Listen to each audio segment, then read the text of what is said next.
দেখো আমরা এখানে কি করছি, স্টিল আর কপার নিচ্ছি, ঠিক আছে। স্টিল আর কপার, স্টিলের কত 10, কপারের কত 16, তাহলে কে বেশি বড় হতে চাইবে, কপার বড় হতে যাবে। কপার কি এরকম লালচে দেখতে যেটা, এবার গরম করছি, তাহলে দেখো কপার আমাদের বড় হতে চাইবে, তাহলে কি কপার বাইরের দিকে কিন্তু বেঁকে যাবে, কপার বড় হতে চাইছে তাই বাইরের দিকে বেঁকবে, দেখো বেঁকে গেল, তাহলে দেখো কপার বাইরের দিকে বেঁকে, ঠিক আছে। এবার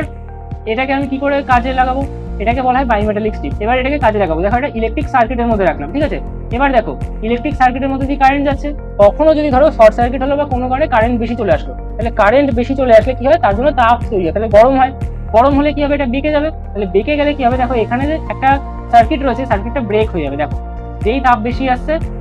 আসছে গরম হয়ে যাচ্ছে, তাহলে বেঁকে গেল, বেঁকে গেলে কি হলো, সার্কিটটা আমাদের বিচ্ছিন্ন হয়ে গেল, তাহলে আমাদের কি হবে, ওই লাইনে যে যন্ত্রপাতিগুলো আছে সেই যন্ত্রপাতিগুলো কিন্তু বেঁচে গেল। দেখো আবার ভিডিওটা দেখো, উপরে আছে স্টিল, নিচে আছে কপার, স্টিল আমাদের কম প্রসারিত হবে, কপার বেশি প্রসারিত হবে, তাহলে এদেরকে আমি যখন বায়োমেটালিক স্ট্রিপ বানাবো, প্রথমে রিবেট করে নিলাম, রিবেট মানে এদেরকে একসাথে যুক্ত করে দিলাম। এবার আমাদের কপারটা যেহেতু বড় হতে যাবে, কপারটা কিন্তু যখন তাপ দেবো, কপারটা ধীরে ধীরে কিন্তু কি হবে, বেঁকে যাবে বাইরের দিকে। এবার এটাকে আমরা কি কিসে ইউজ করতে পারি, এটাকে আমরা ব্যবহার করতে পারি হচ্ছে আমাদের কি, যখন কোনো একটা সার্কিট আছে সেই সার্কিটের মিনিয়েচার ব্রেকার হিসেবে, তাহলে আমি কি একটা ব্রেকার হিসেবে কাজ করবো, যেই বেশি কারেন্ট আসবে, বেশি কারেন্ট আসলে কি হবে, গরম হবে, ফলে এটা কিন্তু সরে যাবে, এরকম ছিল, এখন কানেকশন ছিল, যেই সরে গেল তাহলে কি হবে, কানেকশন ব্রেক হয়ে গেল, তাহলে কিন্তু কারেন্ট আর যেতে পারলো না, তাহলে যে শর্ট সার্কিটের বেশি কারেন্ট আসলো সেটা কিন্তু এদিকে গিয়ে আর কারণ ক্ষয়ক্ষতি করতে পারলো না। বোঝা গেল এই কনসেপ্টটা, এরকম ভাবে কিন্তু আমরা এটার প্রয়োগ করতে পারি।